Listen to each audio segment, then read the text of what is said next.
Jaya Gopi Jana Vallabha Girivaradari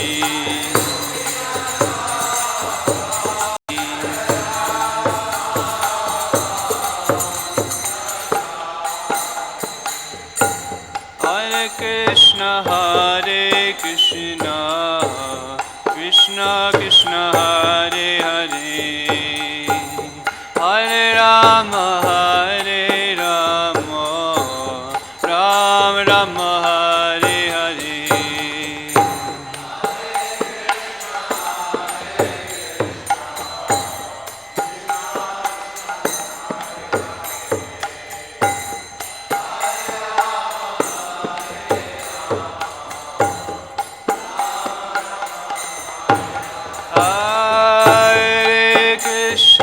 Hare Krishna Krishna Krishna Hare Hare Hare Rama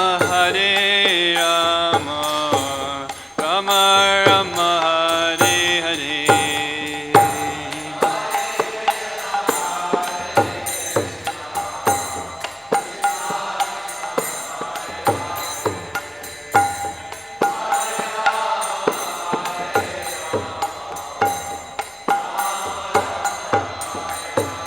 Hare Krishna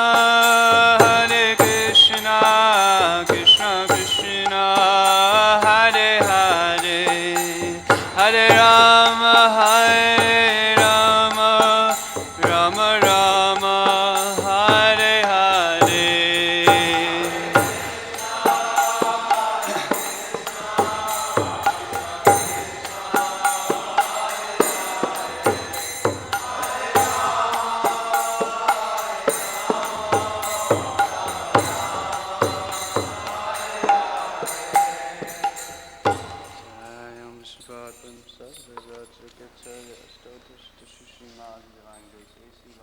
Swami Shri Prabhupada Srimad Bhagavatam ki Amrita Bhaktivinoda ki Nitai Gaur Premanandi.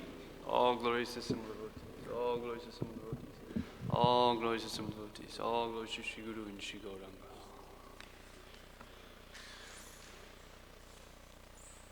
Om Namo Bhagavate Vasudevaya. Om Namo Bhagavate Vasudevaya. Om Namo Bhagavate Vasudevaya.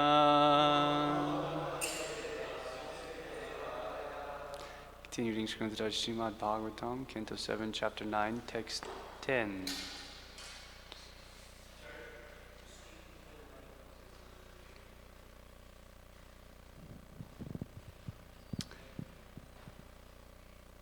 Vipradvisadguna yutara ravindanabha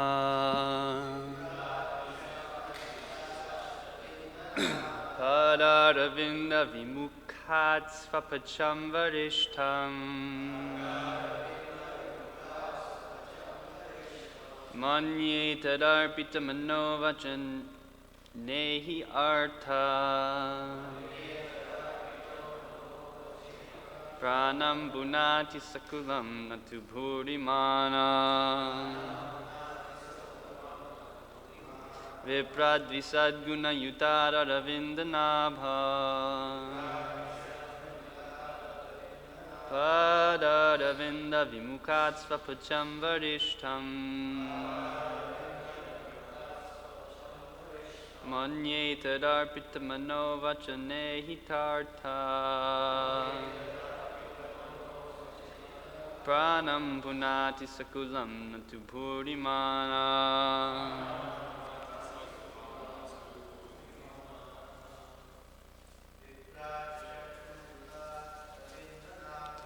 Vipradvisadguna yutara ravindanabha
Viprat.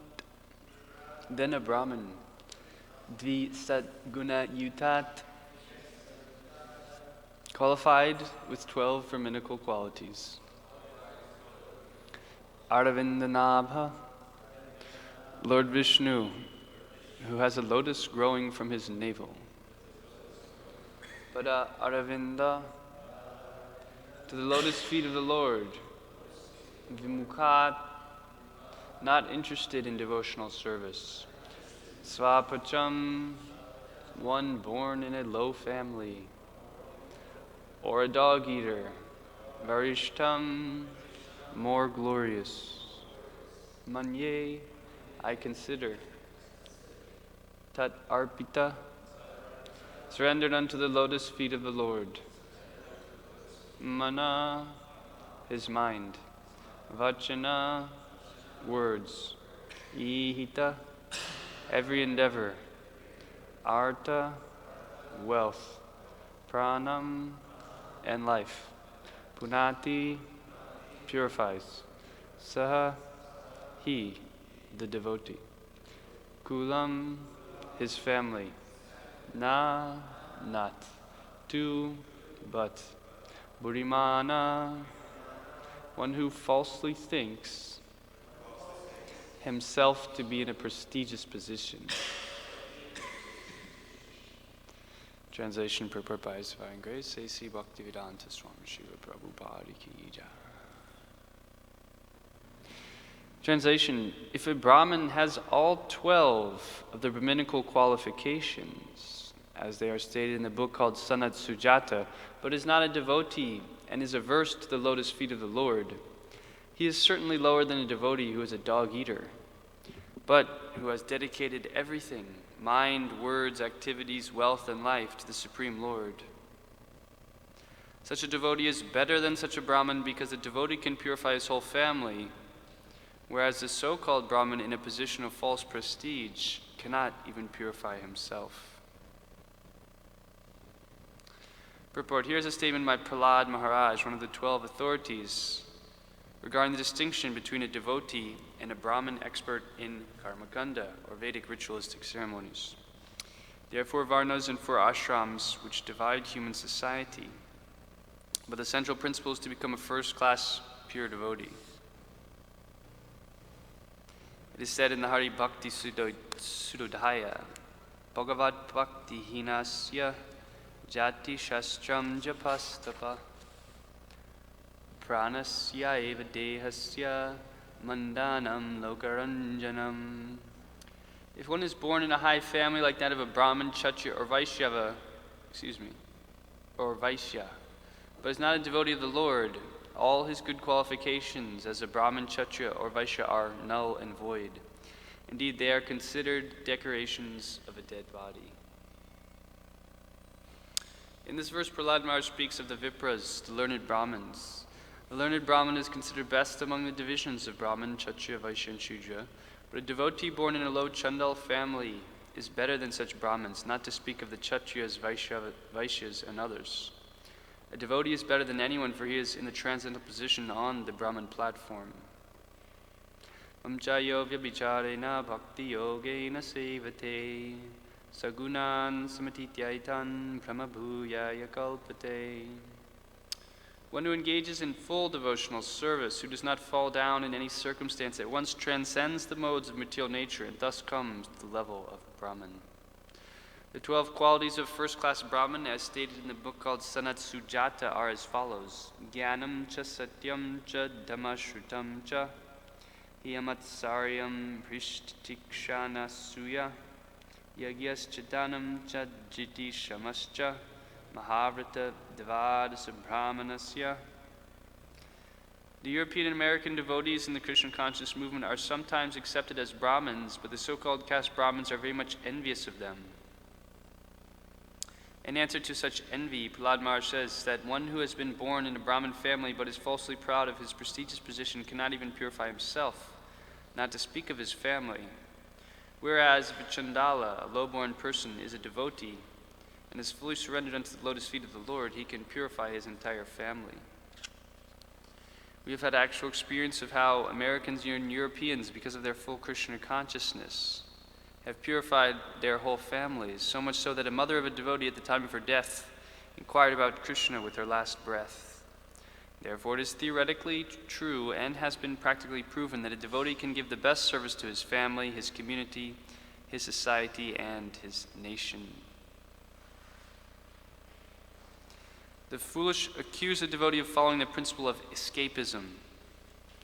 But actually the fact is that a devotee is the right person to elevate his family.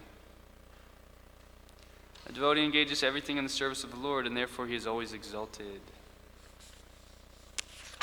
Om Ajnana-timirandasya Gyananjana-shalakaya Chakshurunmilitam Yena Tasmai Shri Gurave Namah Shri Chaitanya Manobhishtam Stapitam Yena Bhutale Swayam Rupa Kadamayam Dadati Swapadantikam Vancha Kalpatarubhyascha Kripa Sindhubhya Eva Cha Patitanam Pavanebhyo Vaishnavebhyo Namo Namaha Jaya Shri Krishna Chaitanya Prabhu Nityananda Shri Advaita Gadadhar Srivasadi Gaur Bhaktarinda Hare Krishna Krishna Krishna Hare Hare Hare Rama Rama Rama Hare Hare.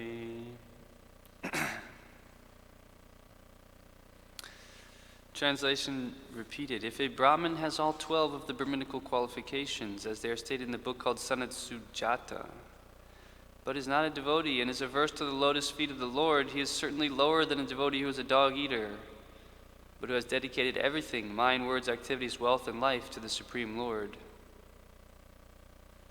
Such a devotee is better than such a Brahmin because the devotee can purify his whole family, whereas the so-called Brahmin, in a position of false prestige, cannot even purify himself. Hare Krishna. So this is a nice, another beautiful prayer by Prahlad Maharaj, who has been benedicted by the Lord and now speaking very eloquent streams of prayers. And it would be certainly a very fascinating study to analyze how Prahlad Maharaj is presenting these topics in a sequential order. I have not had the opportunity to go through that. But we see initially the first thing that comes to devotee is thought of humility. We heard yesterday. How is it possible for me, who've been born in a family of asuras, to offer suitable prayers? So this is the first symptom of mercy, that one feels themselves unqualified. They don't deserve this mercy. And that type of quality endears one more to the Lord. Because really, in the material world, who's really worthy of the Lord's mercy? We've all turned away from the Lord. So, Krishna's greatest quality is described as his mercy. That even though we may not be deserving, by nature, the Lord is so compassionate that he just freely, as far as possible, tries to give his mercy to whoever would accept it. So this is the first quality of devotee, that he feels himself humble, and thereby he attracts more of the Lord's mercy. And then we're seeing here, immediately after offering this nice prayer of humility, he's continued to describe how one cannot satisfy the Lord through different bodily qualities or seeming opulences of this world. That Krishna is pleased simply with love, with devotional service. And he quotes Gajendra. Gajendra didn't have a very good, in one sense, body. He didn't even have a human body. He had the body of an elephant.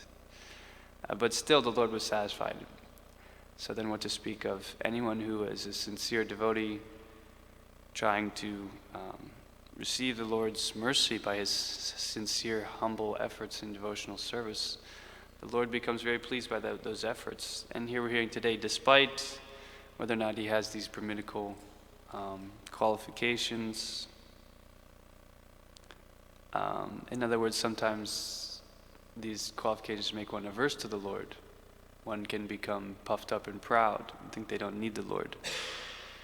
So Krishna's mercy comes in so many different ways, and the devotee has to be careful to utilize anything that's given to him in the service of the Lord. Otherwise, those very things can be obstacles for his devotion.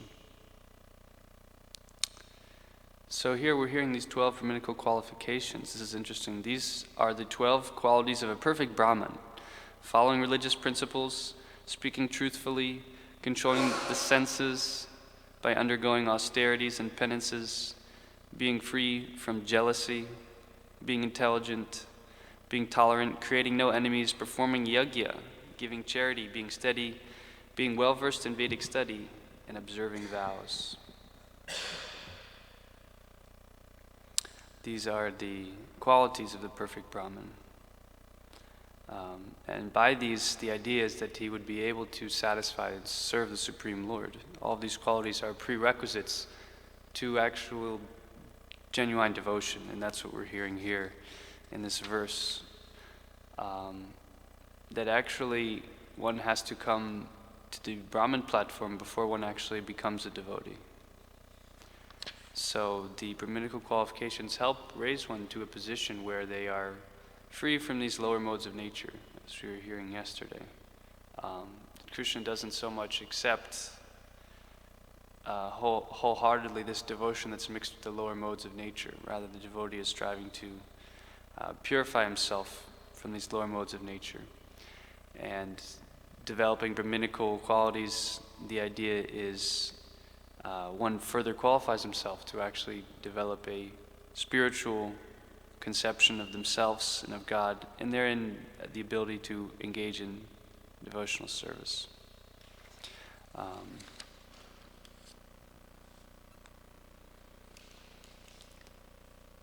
It said in this verse, Prahlad Maharaj speaks of the Vipras or learned Brahmins. The learned Brahmin is considered best among the divisions of Brahmin, Kshatriya, Vaishya, and Shudra. But a devotee born in a low Chandala family is better than such Brahmins. A devotee is better than anyone, for he is on the transcendental position of the Brahmin platform. One who engages in full devotional service, who does not fall down in any circumstance, at once transcends the modes of material nature and thus comes to the level of Brahman. So this is interesting. What does this mean? One who engages in full devotional service. I thought that's a nice point to draw out, that this is a instruction or a statement by Krishna, and something we can learn a lot from. What is this? Does anyone want to share something? What do they think this means? One who engages in full devotional service. Is there a mic there? Jitendra? All of them. Okay, nice. Even you can do one, right? Okay. Yes. It's not in front. Yeah. It's in this verse where Prahlad Maharaj says that one's mind, words, endeavors, artha means all belongings, and one's life. And it is used only for Krishna's service. So that's another. Okay, nice. Jordan, did you want to share something? Yeah, but I didn't hear what Nityananda just said because I was looking at That's my okay. computer. You can go ahead.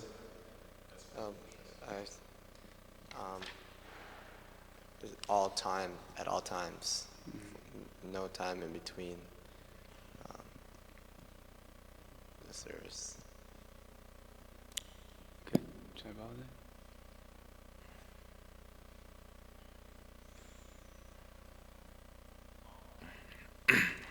I always had a question about this verse because it says all the time, unfailingly, and then we hear verses like, even if one commits the most abominable bad acts, or other verses that say, even if you make a mistake, still. So my understanding is that unfailingly means to stick out Krishna consciousness, whatever mistakes or shortcomings, stay determined. Determination is, otherwise there's so many reasons to leave Krishna consciousness, and I think nobody would say that I've unfailingly engaged without any mistakes. I don't think anybody could say that, but the difference is people who last in Krishna consciousness, their determination, they won't become discouraged by any obstacles. And so That's my understanding. So. Anyone else? Yeah, the devotee is superior to all these material designations because he's off this bodily platform of life, right? As soon as there's this bodily consciousness, then our devotional progress is immediately checked, it's arrested.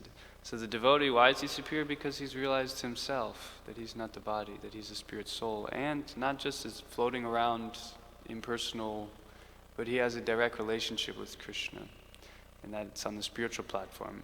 So therefore it's described, mamcha yovya bicharna. How does he get there? By this full devotional service. And like we've heard, the Bhagavatam says, Savai pum samparo dharmo yato bhakti rogsajay ahoy tuki apatita, unmotivated and uninterrupted. And that's characterized by these different symptoms of one's wealth, their body, their mind, their words, everything. The idea is that this is what the soul is hankering for, full devotional service. Unless we give the soul what it needs, which is full devotional service, unmotivated and uninterrupted, then, we won't feel that satisfaction, supersedency. It won't come to us, and thereby it won't come to Krishna either. So this is a very, this one verse is so powerful. It comes up again and again. But Krishna is trying to explain what is required to actually get the mercy of the Lord. Full devotional service, because then he becomes transcendental to the modes of nature. So I'll read a few things about that also, but we'll just finish going through the purport here. The European and American devotees in the Krishna consciousness movement are sometimes accepted as Brahmins, but the so-called caste Brahmins are very much envious of them. In answer to such envy, Prahlad Maharaj says that one who's been born in a Brahmin family but is falsely proud of his prestigious position cannot even purify himself, not to speak of his family. Whereas a Chanda, low-born person, is a devotee and has fully surrendered into the lotus feet of the Lord, can purify his entire family. So these are glorifications of the Lord, that the Lord doesn't consider externals. Krishna is perfect in all sense, and also in the sense that he can't be fooled by hypocrisy or duplicity, all these things. He sees what we're carrying in our hearts. And so the idea of all of our activities is to magnify and increase the desire of our heart to enter into a loving relationship with Krishna. That's the purpose of all of our activities. It's to shed light on the impurities and the desires for anything other than Krishna, and to clarify the desire that I want to go back to Krishna, I want to be with God.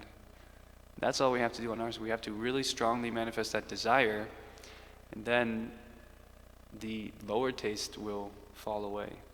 To the degree we have a higher taste for desire of a serious spiritual relationship with Krishna, to that degree we give up the lower taste. If we haven't developed a strong desire, then we're maybe still attracted to so many things of this world. Ultimately, anything in this world that we're attracted to is Krishna, but it's in a different form. It's in his external form. So we're thinking all of these external forms will give us happiness. Why not just go to the origin, the source, the perfection of all of those things? We're attracted to something beautiful. Why not get attracted to the most beautiful? We're attracted to some strength or some opulence or knowledge. Why not become attracted to the most attractive, which is Krishna?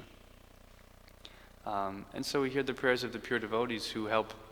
They're continually calling. The Bhagavatam is a continual call and urging. It's reminding us. Don't become bewildered and don't become caught up in this temporary dream of Maya, of identification with the body for sense gratification and fruitive activity. It's continual calling to remind us how merciful Krishna is, how he wants to give his mercy. And as we mentioned, he gives that mercy to those who are developed a humble attitude, no matter what type of material position they may have, and those who are free from pride stemming from any type of material qualifications. Krishna doesn't give his mercy to those who, despite having material qualification, they're not approaching him in this humble, loving service mood. Prabhupada says we have actual experience of how Americans and Europeans, because of their full Krishna consciousness, have purified their whole families. So much so that a mother of a devotee at the time of her death inquired about Krishna with her last breath.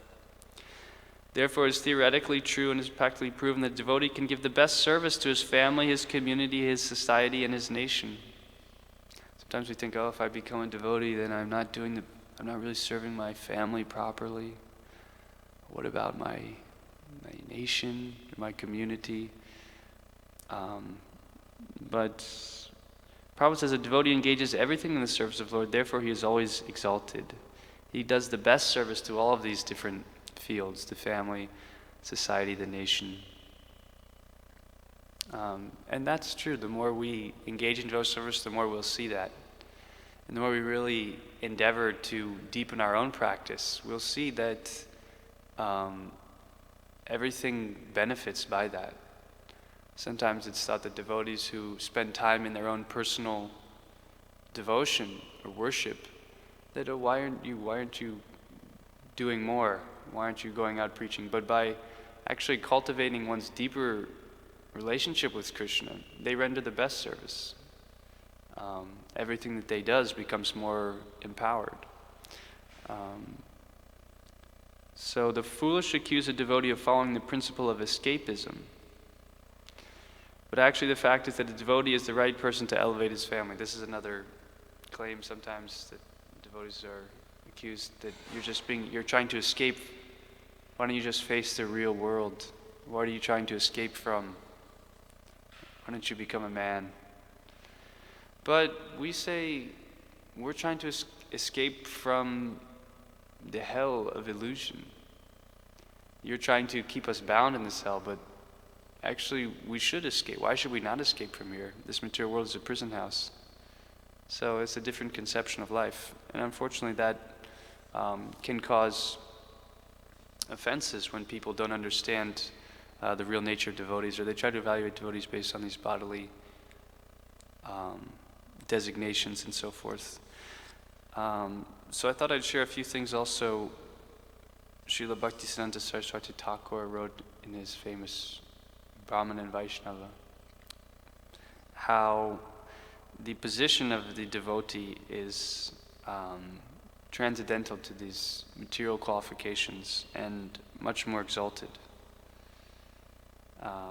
He quotes here Srimad Bhagavatam. Thus the yogi, or he says, or Harijana, can be in the self-realized position after conquering the insurmountable spell of Maya, who presents herself as both cause and effect of this material manifestation and is therefore very difficult to understand. Materialistic persons who are proud of their varna and who are puppets in the hands of Maya try to act independently while glorifying the wheel of karma, but the devotees know that attempts to become the master of Maya in reality are service to Maya, which is the cause of bondage. So they give up hellish fruitive mentality and understand the eternal service of the Supreme Lord as their constitutional duty. By following the principles of Varnashram, one accumulates pious activities in material life, and by engaging in activities outside of Varnashram in this world, one amasses sins. Sins and pious activities are inevitable for those who proudly consider themselves prakritijan, that means worldly people, in this kingdom of desire. This is not the case with the Harijanas. So he's comparing these, if anyone has read this paper, the prakritajana, the worldly people, and the devotees. So this is the section here that's really nice. We see that also in Lord Chaitanya's pastimes, he continually shows this point again and again with his devotees. He causes his devotees to take birth in families that are materially seemingly lower. The Goswamis, Haridas Thakur, he does this specifically to show this point that material qualifications are not how one can satisfy the Lord. So he says here, if one follows of the sentiments of Acharya Srila Prabodhananda Saraswati, the king of Tri Dandas, following in the footsteps of Sri Chaitanya Mahaprabhu, he can realize who is a Harijan and who is a non-Vaishnav, engaged in devotional service mixed with karma. He says, for a devotee who has received Sri Chaitanya Mahaprabhu's merciful glance, Kaivalya, merging into the existence of Brahman, appears hellish. The heavenly planets appear like phantasmagoria. The senses appear like serpents with broken teeth. The entire world becomes a replica of Vaikuntha, and the position of demigods like Brahma and Lord Indra considered equal to that of tiny insects. We pray to that Lord, Sri Gaura Sundar. So this is how we have this understanding, because Chaitanya Mahaprabhu has come and distributed pure Krishna consciousness to everyone, irregardless of their situations.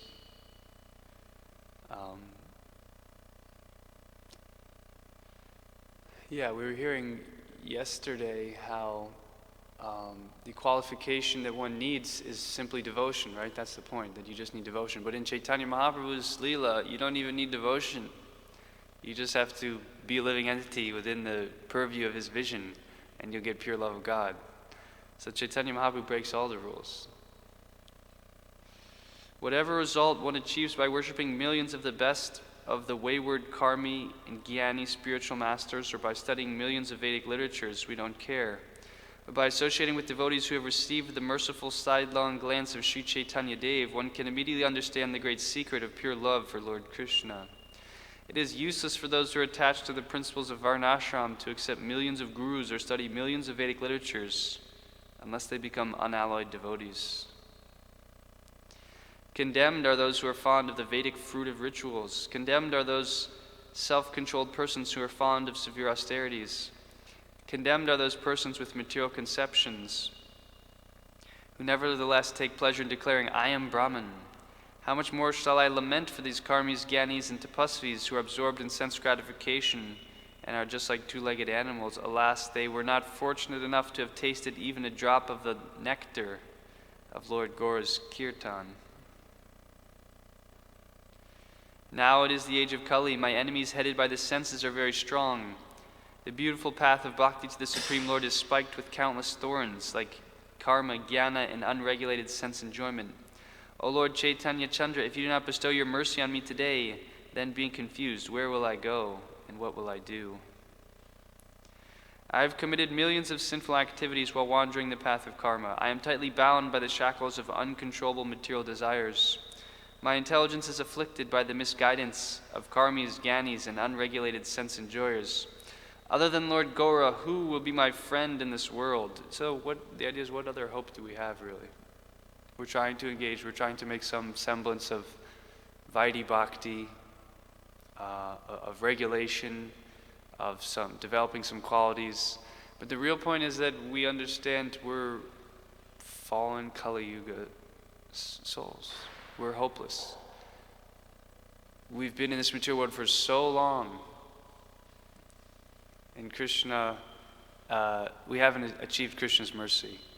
So we've been continually, rotating in the cycle of birth and death, and we haven't been able to get out, practically eternally. So Lord Chaitanya's mercy comes when one realizes that. They realize that there's no hope for me, there's no qualification. Continually, every age, you're calling me back. Oh, my fallen conditioned soul, please come back to me. Please come back. And we're saying, no, I don't want to. I want to hang out here in the material world. Maybe there's something else for me here. He says, please come back to the spiritual world. And every birth we take, ultimately we say, no, Krishna, I want to explore and try to exploit this material energy. He says, please, my dear conditioned soul, please come back. Come to the spiritual world. And we say, no, for millions of lifetimes. So we just have to get the understanding that we are extremely fallen and hopeless, and therefore we approach Gaur Nitai, and through them all of the mercy can come. Mercy of Krishna. We can't worship Radha and Krishna. We can't approach Krishna directly. That is a big misconception we have. We think we can just go up and... No. But Lord Chaitanya's mercy is so readily available, and Lord Nityananda's mercy.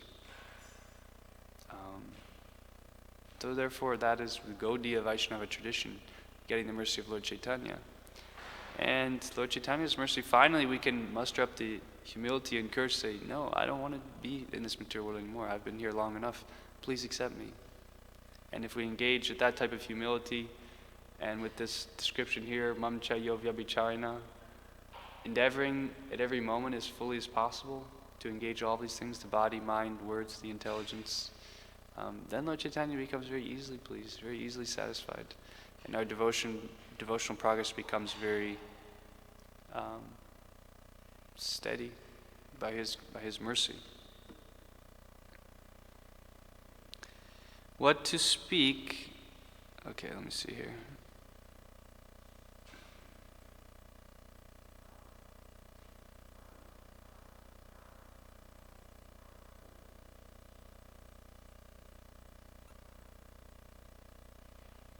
Okay. I have committed millions of sinful activities while wandering the path of karma. I'm tightly bound by the shackles of uncontrollable material desires. My intelligence is afflicted by the misguidance of the karmis, gyanis, and unregulated sense enjoyers. Other than Lord Gora, who will be my friend in this world? Alas, the seeds of millions of karma and gyan rituals have failed to fructify in the barren field of my heart. Therefore I will now take full shelter of the lotus feet of Lord Gaurachandra, who is the seed of wonderful devotional service.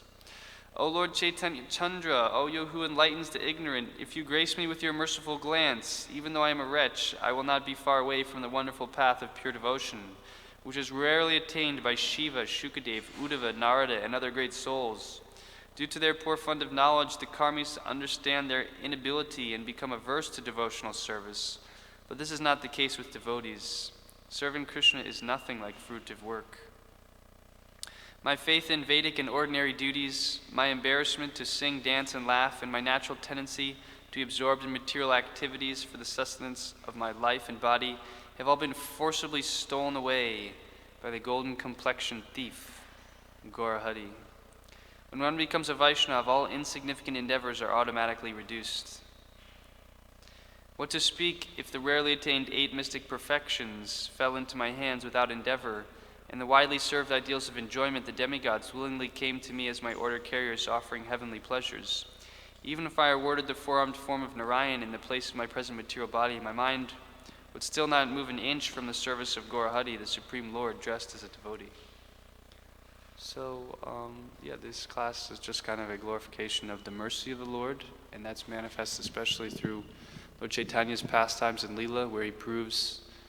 There was also some other passages here I had available, but for example, of Haridas Thakur, and he was with Advaita Acharya, and he was scared to go in front of these strict caste Brahmins and this type of very high Varnashram society, because Haridas Thakur was afraid to go because he was born in a low family. But Advaita Acharya assured him, he said, no, don't worry, you're actually more elevated than all of them. And the prasadam, which is usually given first to the Brahmins, he gave directly to Haridas Thakur. Something to show that the Brahmin, the Vaishnav, he's transcendental to all these things. He's the most exalted personality in the world. Out of all living entities in this universe, the Vaishnav is this topmost living entity in the whole universe. The demigods, all of these different material classes of living entities, the Vaishnav is this supreme position actually. And so we have the fortune to have association of Vaishnavas. And so Lord Chaitanya comes to display this, also this aspect of devotion being just like we were hearing in Bhagavatam, how the Lord is impartial. Or it seems like he's partial, but the Lord's ultimately impartial. So also the Lord's mercy, he doesn't bestow based on these different seeming qualities and characters. These are actually things that are very highly esteemed by some devotees. Like sometimes in India they think, oh, these are just some Westerners. If they continue, they'll be able to take birth in a Brahmin family, and then they can worship the deity. So they don't have the understanding. It's very, Prabhupada faced a lot of that with his disciples, but he's very boldly preaching, no, actually this is the highest position of Vaishnav.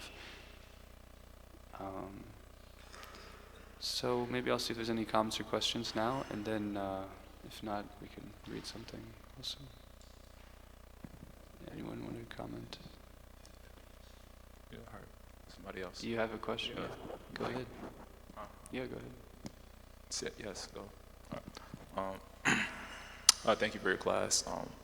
You mentioned some nice points, especially the last point of Lord Chaitanya, his mercy. That's what basically the pastimes Lord Chaitanya indicate.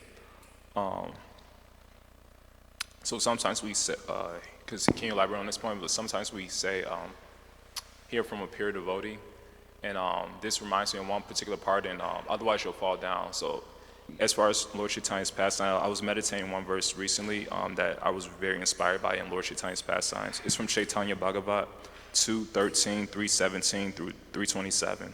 Basically, that pastime is of Jagai Madai. And after Jagai Madai attained the mercy and forgiveness of Nityananda Prabhu, then Lord Chaitanya purified them of all their sins. And one thing I found very interesting and inspirational is that Lord Chaitanya told the whole community of Vaishnavas, he said, don't treat Jagai and Madai like they committed sins. Treat them like any ordinary Vaishnavas.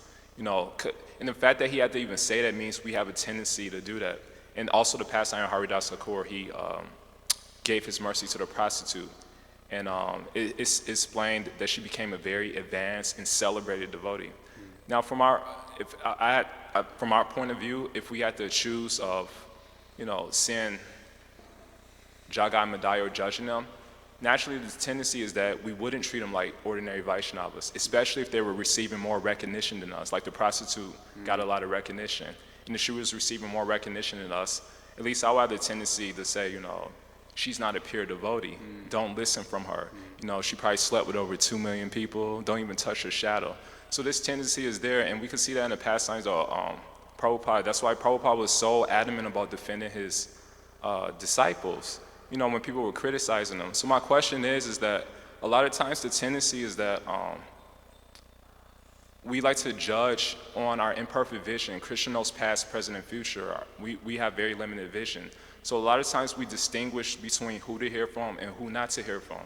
And if I had a understanding of, basically my understanding is that, like the last previous verse, it says, Krishna Gaviraj thought, you know, I'm worse than a worm and stool. You shouldn't hear from me. Yet Lord Chaitanya's mercy is so powerful that he's given me the authority to speak, even though I'm worse than a worm and stool. So the tendency is that happens, that people say don't listen from a certain person, and my understanding is that that's not our position. If somebody finds inspiration from somebody, it's not our position to discourage them. You know, so can you elaborate on that point, because it seems like that goes on all the time. What was that last aspect? The tendency is that, I mean, it goes on all the time. Because for example, I'll give you an example. In my Christian consciousness, my brother was very, he was there with me all the time, but I couldn't follow his classes. So a lot of times people say, why don't you go to my brother's classes? I'm like, I can't follow them. And plus, I had a lot of time with him in the beginning, one-on-one, and that was very inspirational for me. But for my own personal Christian consciousness, I can't be around a lot of group of people when a whole lot of devotees start moving in. You know, everyone has their, you know, 2 cents to speak, and for me, I can't be like around a crowd of people. So a lot of times people say, why aren't you going to your classes? Well, I'm like, my brother's still inspirational for me, but you know, I spend a lot of time around Jitendriya and other Vaishnavas. You know, there's other people who could be inspirational. And I'm not going to discourage people just because my brother is not, you know, I'm not listening to him from all the time. That doesn't mean I should discourage you from listening to him if that helps you out. And so how do we distinguish, because it seems like that goes all the time, is that Lord Chaitanya's mercy is so unlimited that, you know, he said, he had the tendency, he said, don't, you know, treat Jagai Madai like regular Vaishnavas. That means, you know, if somebody finds inspiration from Jagai Madai, then listen to them. It's not our position to discourage them. So can you elaborate on that point a little bit?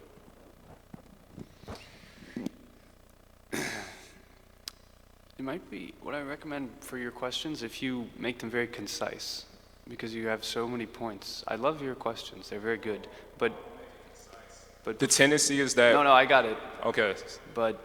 Well, sometimes I can't, you know, concise it out, so I just go with the flow. Before you ask it, just try to figure out, like a really good question is like a one-line question. Well, I'll try, but sometimes clear. the tendency is not to do that, so I can't help it. Just I'm under the most material nature, so I'm conditioned, so I'll try to do my best, but in reality, it's not possible, you know, if I'm in the spur of the moment. You can only do what you're inspired at the moment, so I'm under the most material nature, so I'll try my best. But my last succinct question is, sometimes the tendency is to discourage people from hearing from other people. And can you elaborate on the point? Because in Prabhupada's, in the Adi Leela 135, he says, you could listen from, you know, there's many Shiksha Gurus, there's one Diksha Guru, but there's many Shiksha Gurus you can listen to. And it's not our position to discourage from one person because you don't know them. We don't have 20/20 vision. Krishna has past, present, and future vision. So that's the essence of my question. Can you elaborate on that point? Yeah, so the first point is of, you know, devotees who may have, the tendency we have is to find fault, but that's simply a result of a lack of our own relationship with Krishna. Like you're saying, the prostitute or someone, or Jogai Mada, you might try to find some fault. We should understand that is an envious tendency because we're lacking in our relationship with Krishna, because I'm not feeling fulfilled in my relationship with Krishna. Therefore, I'm seeking out this, like the bees go for the honey and the flies go for the sores. So what is the root of all negative qualities? It's the fact that the soul has not been able to experience the nectar of a real loving relationship with Krishna. So that can also cause compassion. Therefore it's like an impossible thing. It's like Jesus says, turn the other cheek. Like, how could you, if someone's rude and offensive to you, how could you just accept that? Well, and his disciples would very often, they would feel great satisfaction being able to, if someone spat on them or do all these things, that they would be humbly try to serve that person or show love to that person. So how can you do that? You can only do that when you have compassion. And the reason anyone is acting in a negative way is because they're feeling that lack inside. So when we feel compassionate because of that, because of their lack of Krishna consciousness, then you can tolerate. Then you can tolerate these things. And you won't be impelled to look at the faults. The more we become satisfied in our relationship with Krishna, the less bad things in others you'll see. The mind doesn't go there because the mind is focused on Krishna. And that develops through our chanting. We have to really take shelter of the means in this age, which is chanting the holy name. And really trying to qualitatively and quantitatively increase our chanting. That's the root from which all these other things come. Otherwise, we read all the books, we can do everything. It's like some esoteric, mysterious path, like the path of bhakti. Like, how does it work? I'm doing all these activities, but I hear all these topics and I have no realization. It comes through the chanting. Just by chanting from the heart and increasingly, then the science of devotion becomes revealed, actually. Krishna, it depends on our personal relationship with Krishna. It's not just by studying books or even by hearing from devotees. It's up to each devotee when they deepen their practice and their relationship with the holy name. Then things fit in more. It doesn't become such a struggle. It becomes like a natural, that's available to us. That's actually the purpose of all of it, of all of this, is to get into the chanting. And the last thing as far as who to hear from, Krishna arranges different gurus in our life. Krishna arranges based on our need and our desire. If our desire is very sincere, then Krishna sends individuals who will help us get what we're looking for. So that's Krishna's transcendental system. If someone is not encouraging that, well, we may want to consider maybe this person, maybe they know me very well, and maybe they know what's best for me. And maybe I should, pay some attention to what they're instructing. And also we can check internally, or we can check and say, this is something that I really need internally. And others, they may have good intentions, but they may not know, the minute actions of the heart. So one should strive to find sources that they can relate to, they respect, the nourishment that they need. That's absolutely essential. To find devotees that you have appreciation, affection for, and you can hear from them regularly. It's absolutely critical. And one should also respect, guidance from superiors or seniors who also know the path of bhakti very well. Yes, Prabhu. The big Prabhu, the senior Prabhu.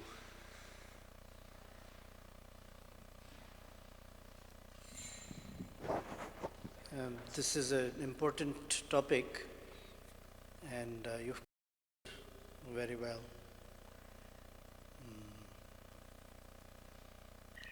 Just to embellish and add, because it's proper to see, let's say, the full picture, rather than a slice of the picture. So the full picture is, I think you rightly said it, so I don't think I have anything extra to add, but I think it's just, in the devotional service is individual, spontaneous and voluntary.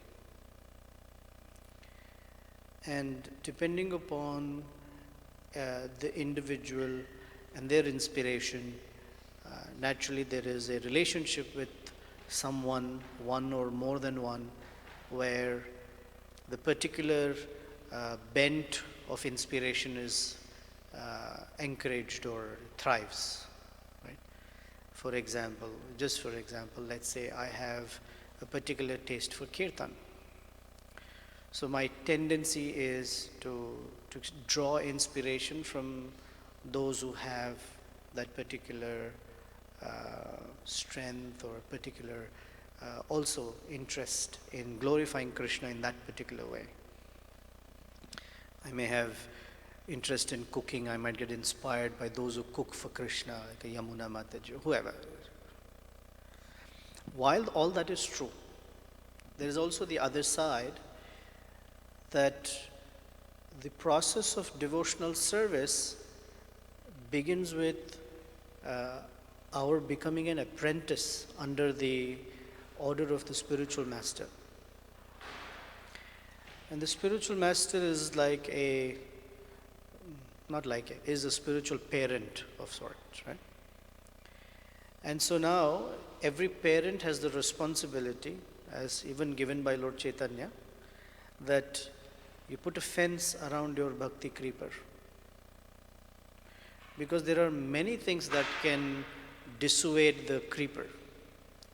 So a parent can put boundaries to their child or children that says, at this point in time, this is good for you. Stepping out of the boundary may not be good for you. We all tell our children, stay within indoors, don't talk to strangers, whatever. So that putting a boundary is not considered violating that voluntary spirit. It is considered strengthening the root, so that whenever the child becomes an adult and goes out into the world, the foundation is clear. You don't tell a child, figure out on your own. You tell the child what to do. But you don't tell a 30-year-old, I will tell you what to do. 30-year-old in terms of age. You let them figure out the world. They're grown-ups, they're adults. So devotionally speaking, we may be babies. And so a little door or wall or some room, the boundary is healthy. And so both sides need to be understood, who to put boundaries to and who to not put boundaries to. That's a little sort of a fuller picture, if you will. Beautiful. Very nice. Jai, okay, last point, Jitendu.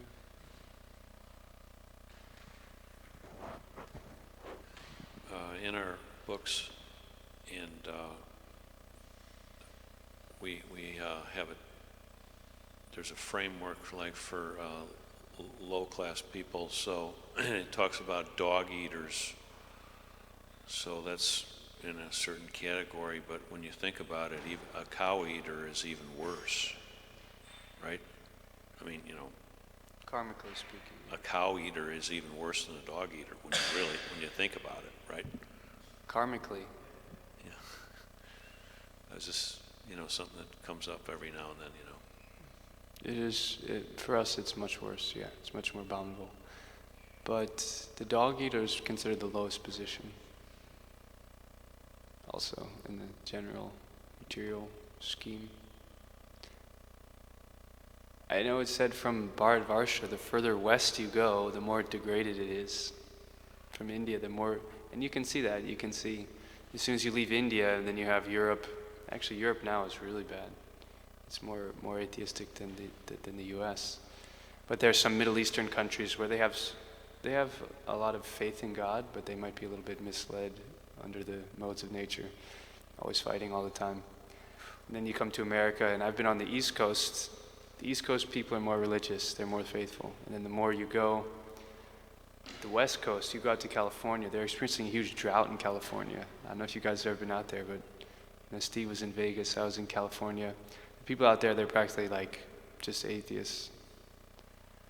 And then you continue going, and then you reach some of the Asian countries. Some of the Asian countries, they actually eat dogs. Well, like Thailand is, you know that story about Bhaktisiddhanta sending his disciples to Burma. Yeah. You know. But devotees know that story, I think, most do. So yeah, in Kali Yuga we're all very fallen and unfortunate, so we can humbly approach the merciful Lord, Gauranitai, Kishore Kishori, Lord Jagannath, Baladev Subhadra for their mercy. Srila Prabhupada ki Thank you. jai.